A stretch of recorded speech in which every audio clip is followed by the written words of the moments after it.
Secretariat नहीं है। Asian development bank के प्रेसिडेंट मासात्सुगु असाकावा, जिनका भारत मंडपम में आगमन हो चुका है। पहले मेहमान आज के G20 शिखर सम्मेलन 2023 में भारत की अध्यक्षता में भारत मंडपम में प्रवेश करते हुए एशियन डेवलपमेंट बैंक के अध्यक्ष। एशियन डेवलपमेंट बैंक जो एशिया और प्रशांत क्षेत्र में समावेशी विकास की सोच को आगे बढ़ाता है, बहुत ही आवश्यक। इसी सोच के तहत ये बैंक विभिन्न देशों को वित्त भी उपलब्ध कराता है और ये विकास को भी गति देता है। इन मायनों में एशिया के विकास के लिए एशियन डेवलपमेंट बैंक अपनी भूमिका लगातार बढ़ाता रहा है। बहुत बड़ी भूमिका 21वीं सदी, एशिया की सदी और एशिया में फाइनेंस की जो समस्या है उसको दूर करने के लिए एडीबी ने महत्वपूर्ण भूमिका निभाई और कैसे इसको और सशक्त किया जाए, कैसे इसका बेहतर कैपिटलाइजेशन किया जाए, उस पर भी फोकस एडीबी का इस वक्त आप देख रहे हैं। भारत मंडपम के अंदर की तस्वीरें जहां पर योग मुद्राएं भारत की संस्कृति और सभ्यता से हमारे विदेशी मेहमानों को परिचित कराते हुए नजर आएंगे। प्रधानमंत्री नरेंद्र मोदी औपचारिक रूप से इन सभी नेताओं का स्वागत करेंगे। एशियन डेवलपमेंट बैंक के प्रेसिडेंट मासात्सुगु असाकावा जो भारत मंडपम में प्रवेश कर चुके हैं और अब कुछ ही पलों में प्रधानमंत्री उनका औपचारिक स्वागत करेंगे। भारत मंडपम में जिस स्थान से हमारे राष्ट्राध्यक्ष विभिन्न मेहमान गुजरेंगे, उन्हें फ्लैग्स के द्वारा झंडे लगाकर उनका स्वागत किया जा रहा है और भारत मंडपम की खूबसूरती से दो चार होते हुए ये सभी हमारे मेहमान मुख्य स्थल तक पहुंचेंगे। तो एशियाई क्षेत्र में इंफ्रास्ट्रक्चर डेवलपमेंट को बढ़ावा देने के लिए एडीबी की बहुत ही महत्वपूर्ण भूमिका है और भारत एक बहुत ही अहम हिस्सा इस। तो प्रधानमंत्री नरेंद्र मोदी इस वक्त एशियन डेवलपमेंट बैंक के प्रेसिडेंट मासात्सुगु असाकावा का स्वागत करते हुए और यहां से जो सिलसिला शुरू हुआ है ये लगातार आगे बढ़ेगा। फाइनेंशियल स्टेबिलिटी बोर्ड, वित्तीय स्थिरता बोर्ड के अध्यक्ष क्लास नॉट भारत मंडपम में प्रवेश कर चुके हैं। 2021 से ही वे एफएसबी के अध्यक्ष रहे हैं। उन्हें एक लंबा अनुभव रहा है। वे यूरोपियन सेंट्रल बैंक के गवर्निंग काउंसिल के भी सदस्य हैं, जनरल काउंसिल के भी सदस्य हैं और वे आईएमएफ के बोर्ड ऑफ गवर्नर्स के भी सदस्य हैं। प्रधानमंत्री Narendra Modi financial stability board FSB के अध्यक्ष क्लास नॉट का स्वागत करते हुए। और एफएसबी बहुत इंपॉर्टेंट इसलिए क्योंकि आईएमएफ के साथ मिलकर के इन्होंने सिंथेसिस पेपर तैयार किया है। भारत ने जो अपनी प्रेसिडेंसी में क्रिप्टो को रेगुलेशन को लेकर के प्राथमिकता दिखाई, उस पर काफी इंपॉर्टेंट। और इस वक्त अंतर्राष्ट्रीय श्रम संगठन आईएलओ के डायरेक्टर जनरल गिलबर्ट एफ हाउंगबो, जिनका प्रवेश हो चुका है, वे आईएलओ के 11वें डायरेक्टर जनरल हैं और वे पहले अफ्रीका महाद्वीप के नागरिक हैं जिन्हें ये पद मिला है। 2022 से ही वे इस पद पर आसीन हैं। अंतर्राष्ट्रीय श्रम संगठन के डायरेक्टर जनरल गिलबर्ट एफ हाउंगबो का स्वागत करते हुए प्रधानमंत्री नरेंद्र मोदी, और ये हैंडशेक बहुत कुछ बयां करता है। G20 की अध्यक्षता में मिनिस्ट्रियल कम्युनिके और आउटकम डॉक्यूमेंट जो कि लेबर पर है उसको भी स्वीकार किया गया है। अंतर्राष्ट्रीय मुद्रा कोष आईएमएफ की मैनेजिंग डायरेक्टर क्रिस्टलिना जॉर्जिवा, जो वर्ल्ड बैंक की सीईओ भी रह चुकी हैं और 3 महीने के लिए इंटरिम प्रेसिडेंट भी वर्ल्ड बैंक ग्रुप की रह चुकी हैं। और कल हमने देखा कि जब इनका आगमन हुआ था हवाई अड्डे पर तो भारत की संस्कृति को देख वे बेहद आनंदित हो रही थी, स्वयं भी नृत्य में जुड़ रही थी और इसी जोश और उत्साह के साथ अंतर्राष्ट्रीय मुद्रा कोष के मैनेजिंग डायरेक्टर क्रिस्टलिना जॉर्जिवा का प्रवेश भारत मंडपम में।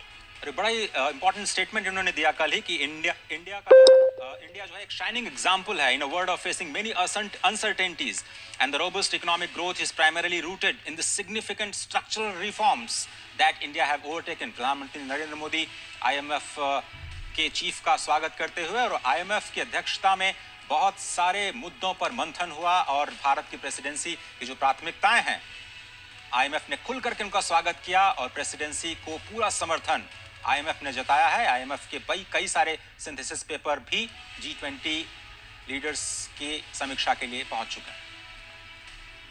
तो विभिन्न राष्ट्राध्यक्षों का पहुंचना जारी। संयुक्त राष्ट्र के सेक्रेटरी जनरल एंटोनियो गुटेरेस, जो इससे पहले United Nations high commissioner for refugees के कमिश्नर भी रह चुके हैं, 10 साल तक वे वंचित और संवेदनशील समूहों, उनके मुश्किलों को बहुत करीब से महसूस करते रहे हैं। ये ज्ञात रहे कि जब वो कमिश्नर फॉर रेफ्यूजीज थे, उस वक्त सीरिया, इराक, सूडान, यमन, इनके विस्थापितों का दर्द भी उन्होंने करीब से देखा है। वे पुर्तगाल के प्रधानमंत्री भी रह चुके हैं और सेक्रेटरी जनरल के तौर पर उन्होंने कई महत्वपूर्ण कार्य किए हैं, कई महत्वपूर्ण शुरुआत की है। और G20 की अध्यक्षता के लिहाज से ये समझना जरूरी है कि कल ही उन्होंने बड़ा बयान दिया कि यूनाइटेड नेशंस में भी रिफॉर्म के लिए वो तैयार हैं। यूनाइटेड नेशंस के चीफ के तौर पर ये बड़ा बयान, भारत की प्रेसिडेंसी में आना और भारत की प्रेसिडेंसी को समर्थन देना यूनाइटेड नेशंस की तरफ से एक बड़ा बयान। तो प्रधानमंत्री नरेंद्र मोदी इस वक्त सेक्रेटरी जनरल एंटोनियो गुटेरेस का स्वागत करते हुए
प्रेसिडेंट अजय बंगा, जिनका स्वागत किया प्रधानमंत्री नरेंद्र मोदी ने।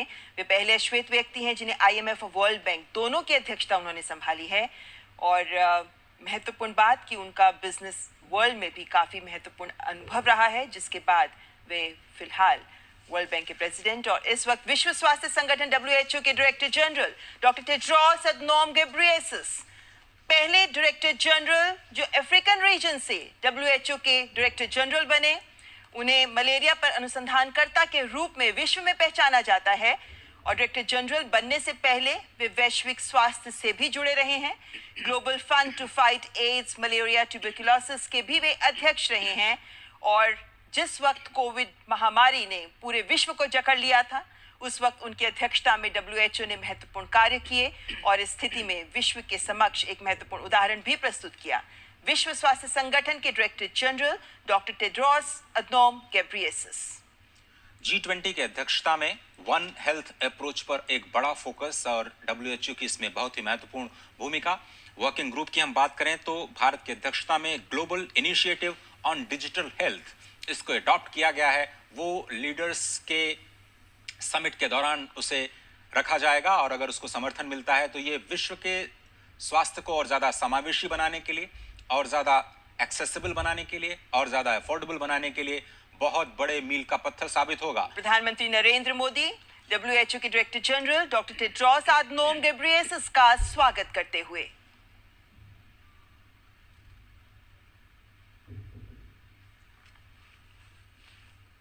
सांकेतिक रूप से लगता है कि उनका हालचाल पूछ रहे हैं प्रधानमंत्री। और अब स्क्रीन पर आप देख सकते हैं OECD यानी आर्थिक सहयोग और विकास संगठन के सेक्रेटरी जनरल मथियास कामन, जो ऑस्ट्रेलिया के वित्त मंत्री भी रह चुके हैं, प्रधानमंत्री नरेंद्र मोदी उनका स्वागत करते हुए। इंटरनेशनल टैक्सेशन और कैपेसिटी बिल्डिंग में OECD की बहुत ही महत्वपूर्ण भूमिका, उनके रिपोर्ट से बहुत ज़्यादा मदद मिलती है। और जो G20 के वर्किंग ग्रुप हैं उनको अपनी चर्चाओं को और आगे बढ़ाने के लिए बहुत ही इंपॉर्टेंट इंटरनेशनल ऑर्गेनाइजेशंस जो कि इनवाइट किए जाते हैं G20 के सम्मेलन में बहुत ही खास इनपुट्स के लिए, जो डिसीजन मेकिंग में बहुत ही अहम भूमिका निभाते हैं, वैश्विक स्तर पर मुद्दों पर समावेशी विकास को समाहित करने में बहुत ही महत्वपूर्ण भूमिका निभाते हैं। और वर्ल्ड ट्रेड ऑर्गेनाइजेशन के डायरेक्टर जनरल गोजी ओकोंजो-इवियाला, जो पहली महिला डायरेक्टर जनरल रही हैं WTO की और पहली अफ्रीकी नागरिक जिन्हें WTO की अध्यक्षता मिली है, गोजी ओकोंजो-इवियाला, जो ग्लोबल फाइनेंस एक्सपर्ट हैं, इकोनॉमिस्ट हैं Asia, Africa, Europe, Latin America, north America में काम करने का इन्हें 40 वर्षों का अनुभव रहा है और अंतर्राष्ट्रीय विकास के विशेषज्ञ इन्हें माना जाता है और फिलहाल WTO की अध्यक्षता संभाल रही है। 21वीं सदी के लिए WTO को तैयार करना, WTO में रिफॉर्म, इसकी लगातार बात करता रहा है भारत। और प्रधानमंत्री मोदी ने भी स्पष्ट तौर पर WTO में रिफॉर्म्स की वकालत की और ट्रेड एंड इन्वेस्टमेंट की वर्किंग ग्रुप में WTO मिनिस्ट्रियल मीटिंग में भारत इस मुद्दे पर लगातार बात करता रहा है कि विकासशील देशों को, ग्लोबल साउथ की आवाज़ को WTO में और ज़्यादा तरजीह दी जानी चाहिए। मार्केट एक्सेस में जो विकसित देश हैं, विकासशील देशों की मदद करें। प्रधानमंत्री नरेंद्र मोदी गोजी ओकोंजो-इवियाला WTO के डायरेक्टर जनरल का स्वागत करते हुए।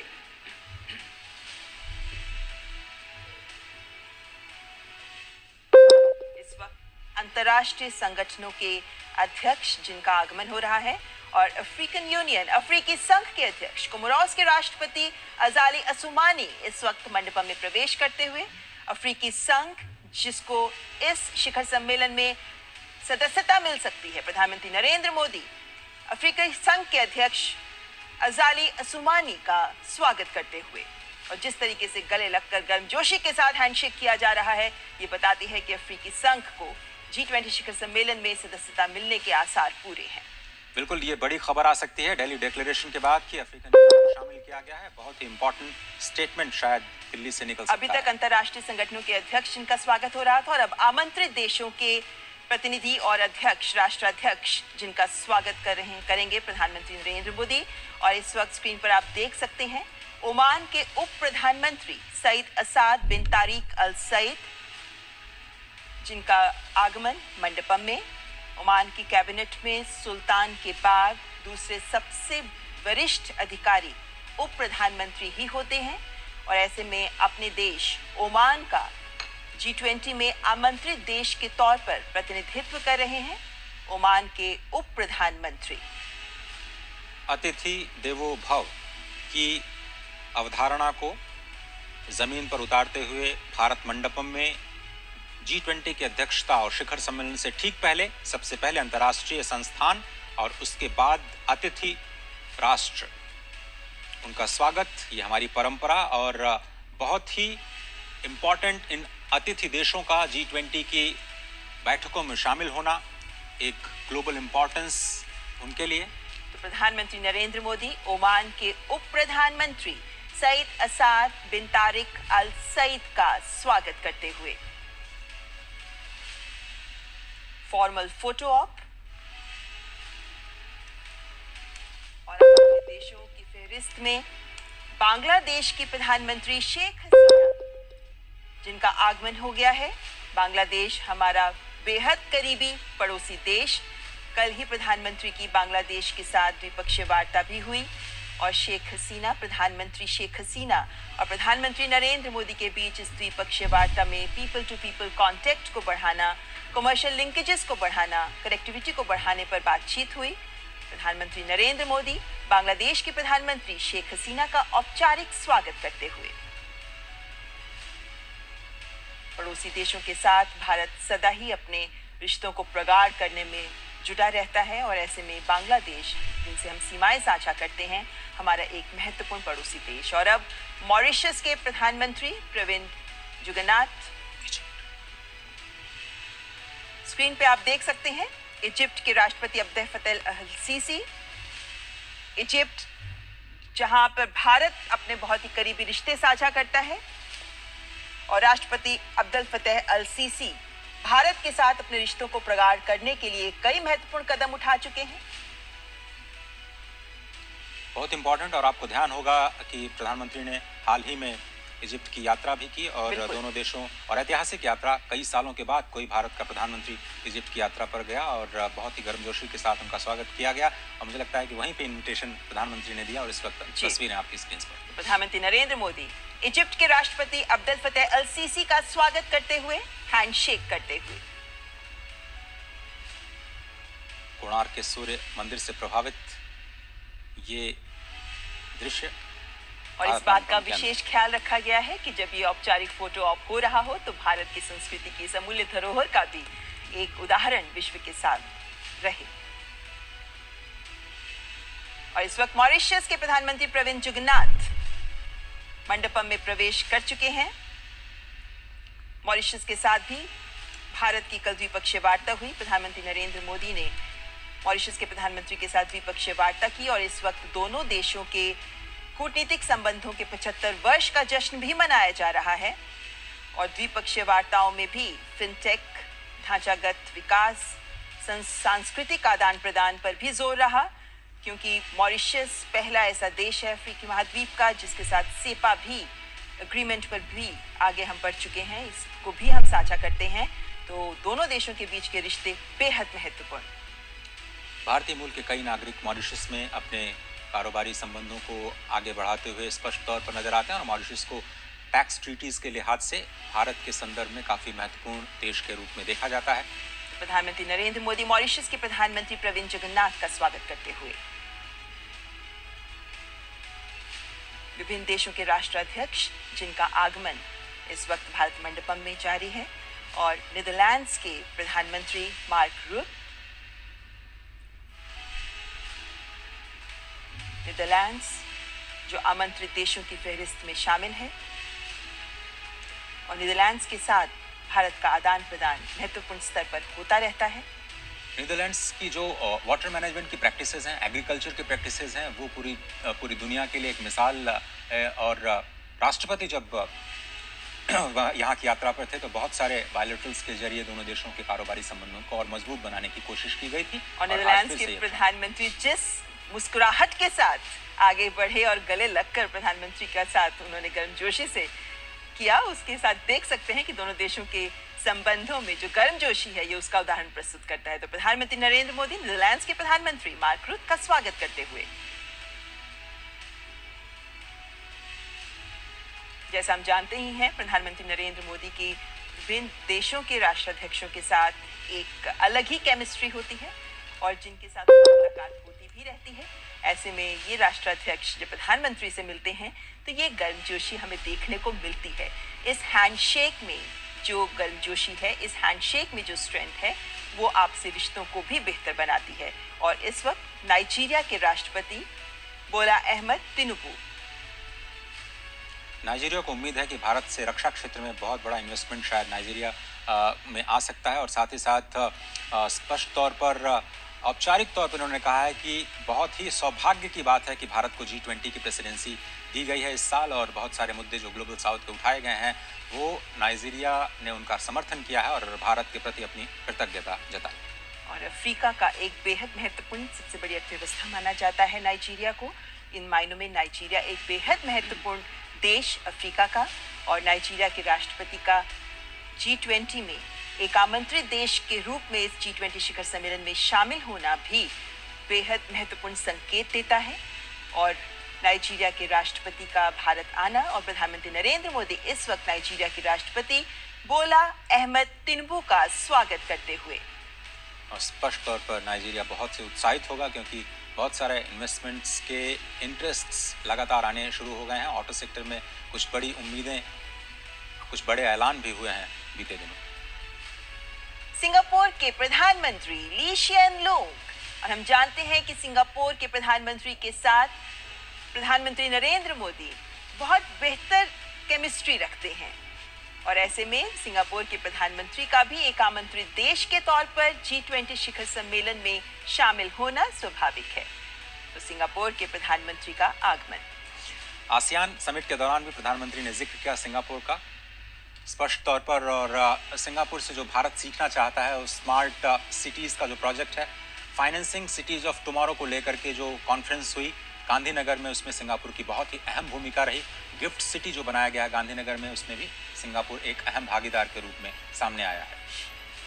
तो सिंगापुर के प्रधानमंत्री ली शिएन लूंग का स्वागत किया प्रधानमंत्री ने, और विभिन्न देशों के राष्ट्राध्यक्षों का आगमन जारी है और उनका औपचारिक स्वागत प्रधानमंत्री नरेंद्र मोदी के द्वारा 18वें G20 शिखर सम्मेलन के दौरान किया जा रहा है।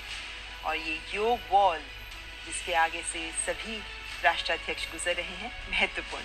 स्पेन की उपराष्ट्रपति नाडिया कैल्विनो सेंटा मारिया,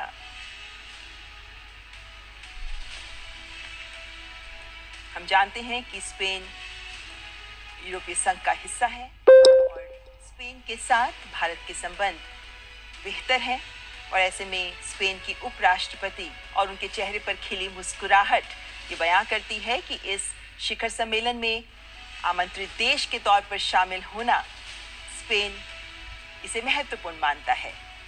दोनों देशों के बीच स्किल्ड वर्कफोर्स के आदान प्रदान को लेकर के काफ़ी ज़्यादा उत्सुकता दिखाई दे रही है और स्पष्ट तौर पर जो G20 में बातचीत चल रही है लेबर फोर्स के किसी भी तरह के मूवमेंट को बढ़ावा देने के लिए जो एक आम सहमति, एक वैश्विक सहमति बनाई जाए, उसमें भारत और स्पेन दोनों ही देशों को फायदा होने की उम्मीद है। प्रधानमंत्री नरेंद्र मोदी स्पेन की उपराष्ट्रपति नाडिया कैल्विनो सेंटा मारिया का स्वागत करते हुए हैंडशेक करते हुए।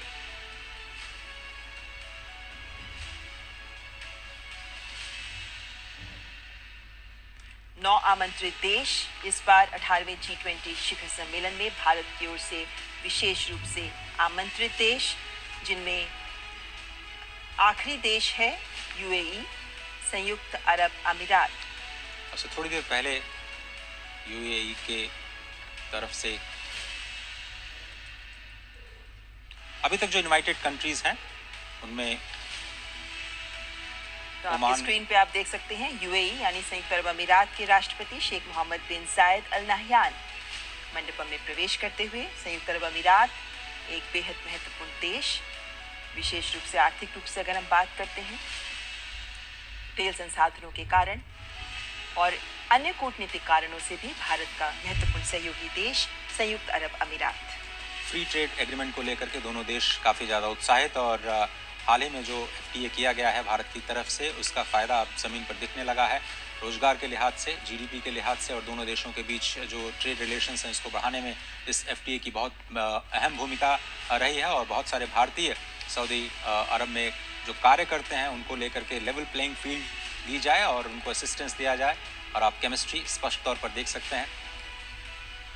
तो प्रधानमंत्री नरेंद्र मोदी यूएई यानी संयुक्त अरब अमीरात के राष्ट्रपति शेख मोहम्मद बिन जायद अल नहयान का स्वागत करते हुए न केवल हैंडशेक बल्कि दोनों हाथों से उनके हाथों को थामते हुए उन्हें गले लगाते हुए।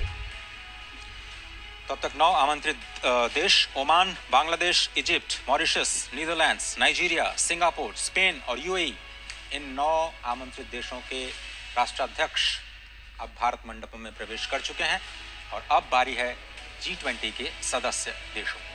हम जानते हैं कि G20 के सदस्य देशों में भारत समेत 19 देश और साथ में यूरोपीय संघ शामिल है और इन विभिन्न देशों के राष्ट्राध्यक्षों का भी अब एक एक कर प्रधानमंत्री नरेंद्र मोदी स्वागत करेंगे।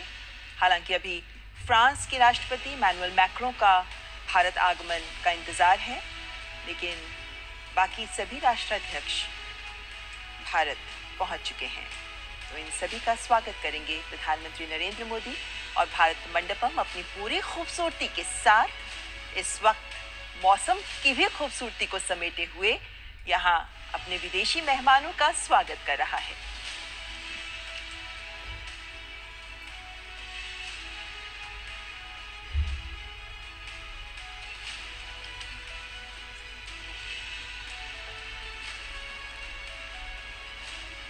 और G20 सदस्य देशों में सबसे पहले मेक्सिको के आर्थिक मामलों की मंत्री राकेल बुएनरोस्ट्रो सैंचेज।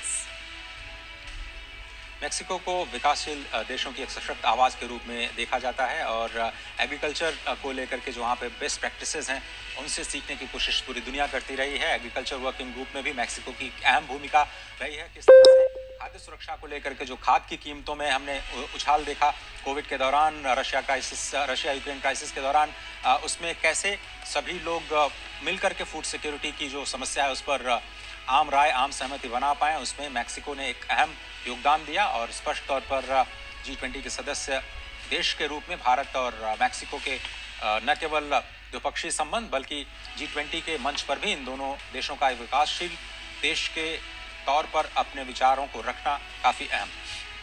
तो मेक्सिको की आर्थिक मामलों की मंत्री राकेल बुएनरोस्ट्रो सैंचेज का स्वागत करते हुए प्रधानमंत्री नरेंद्र मोदी। मेक्सिको के राष्ट्राध्यक्ष का ही G20 शिखर सम्मेलन में आना था, लेकिन स्वास्थ्य कारणों से वे नहीं आ पाए, तो मेक्सिको का प्रतिनिधित्व कर रही वहां के आर्थिक मामलों की मंत्री तो G20 के सदस्य देशों के राष्ट्राध्यक्षों का और प्रतिनिधियों का इस वक्त आना जारी है और भारत मंडपम में उनका औपचारिक स्वागत किया जा रहा है। भारत मंडपम जो 18वें G20 शिखर सम्मेलन का केंद्र। भारत मंडपम जहां से उम्मीद की जा रही है कि दिल्ली घोषणा पत्र एक मजबूत आवाज ग्लोबल साउथ के देशों की बनकर उभरेगा। यहाँ से एक ऐसी दिशा दी जाएगी जिससे विश्व समावेशी विकास और मानव कल्याण की ओर कदम बढ़ाएगा। G20 शिखर सम्मेलन भारत की अध्यक्षता में नया अध्याय लिख पाएगा, इस बात की भी उम्मीद की जा रही है। जिस सोच को विभिन्न working groups, Sherpa track, finance track में भारत ने आगे रखा, जिस जनभागीदारी के संदेश को सामने रखते हुए एक्शन ओरिएंटेड चर्चाओं पर भारत का जोर रहा, जिस तरीके से विभिन्न देशों के बीच सहमति बनाने की लगातार प्रयास किए जाते रहे, संवेदनशील मुद्दों पर भी एकमत होने की प्रयास रहे, वो ये भी दिखाता है कि दिल्ली घोषणा पत्र में जब वो कल सामने आएगा तो जो महत्वपूर्ण बिंदु रहेंगे वो भारत के उद्घोष को तो सामने रखेंगे ही, लेकिन साथ ही विश्व को भी नया संदेश, नई दिशा दे पाएंगे, क्योंकि ये संदेश जो इस भारत मंडपम से निकलेगा, ये संदेश पूरे विश्व के कल्याण और पूरे विश्व के विकास के संदेश के साथ जुड़ा हुआ होगा। वसुधैव कुटुंबकम, ये थीम एक सर्वसमावेशी थीम, तभी भारत एक पृथ्वी, एक कुटुंब, एक भविष्य की बात कर रहा है और इसीलिए इन्हीं विभिन्न मुद्दों पर सहमति बनाने के प्रयास इस भारत मंडपम में कुछ ही पलों बाद शुरू हो जाएंगे, जब औपचारिक स्वागत के बाद पहला सत्र एक पृथ्वी का आगाज होगा। और जैसा कि आप जानते हैं कि प्रधानमंत्री नरेंद्र मोदी ने जब से अध्यक्षता संभाली, उनका पहला फोकस यही रहा कि G20 के पूरे उत्सव को लोगों के साथ जोड़ा जाए और वैश्विक जो चुनौतियां हैं उनके लिए एक सशक्त मंच तैयार किया जाए, जिसमें सभी की आवाज़ सुनी जाए, सभी के विचारों को एक मंच दिया जाए और एक साझा समाधान निकालने की कोशिश की जाए। ये तस्वीरें बहुत ही महत्वपूर्ण, जिसका जिक्र लगातार हम सुबह से कर रहे हैं। भारत मंडपम के ठीक आगे नटराज की भव्य मूर्ति भारत के सांस्कृतिक उद्भव और जिसको हम कहते हैं कि सभ्यता और संस्कृति की एक पावन धारा के रूप में जो भारत अपने आप को, भारत जिसका नाम ही है कि जहाँ पर लोग ज्ञान प्राप्त करने में प्रयासरत रहते हैं, और इसीलिए भारत मंडपम इस शब्द को भी बार बार रेखांकित करने का प्रयास किया जा रहा है। ये भव्य और दिव्य तस्वीरें आपको प्रगति मैदान में स्थित नए भारत मंडपम से सीधे हम आपके लिए खास तौर पर लेकर के आए हैं, जहां पर अब से थोड़ी ही देर बाद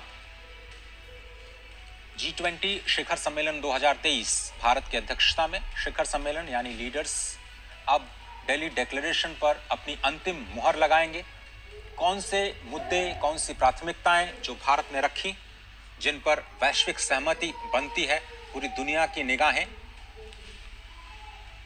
इस वक्त टिकी हुई हैं, क्योंकि प्राथमिकताएं बहुत बड़ी भारत की ओर से। अर्जेंटीना के राष्ट्रपति एल्बर्टो फर्नांडिस 2018 में जब अर्जेंटीना ने G20 की अध्यक्षता की तो उस वक्त फूड सिक्योरिटी को एक मुद्दा बनाया। शायद किसी को नहीं पता होगा कि उसके बाद कोविड और उसके बाद रशिया और यूक्रेन क्राइसिस के बाद फूड इनसिक्योरिटी दुनिया के लिए सबसे बड़ी चुनौती बन जाएगा। लेकिन आज भारत ने जबरदस्त लीडरशिप का परिचय दिया। Fuel crisis, food crisis, fertiliser crisis, 3F की जो क्राइसिस है उसको सेंटर में रखते हुए वार्ताओं के जरिए कैसे इस संकट का एक साझा हल निकाला जाए, पुरजोर कोशिश की भारत ने अपनी ओर से। तो प्रधानमंत्री नरेंद्र मोदी अर्जेंटीना के राष्ट्रपति एल्बर्टो फर्नांडिस का स्वागत करते हुए, अर्जेंटीना जो भारत के साथ कई विभिन्न समूहों में मंच साझा करता है और इस वक्त G20 शिखर सम्मेलन में प्रधानमंत्री नरेंद्र मोदी अर्जेंटीना के राष्ट्रपति का स्वागत करते हुए, अर्जेंटीना जिसके साथ हमारा व्यापार कई उत्पाद के तहत आगे बढ़ता है, और इस वक्त ऑस्ट्रेलिया के प्रधानमंत्री एंथनी नॉर्मन एल्बनीजी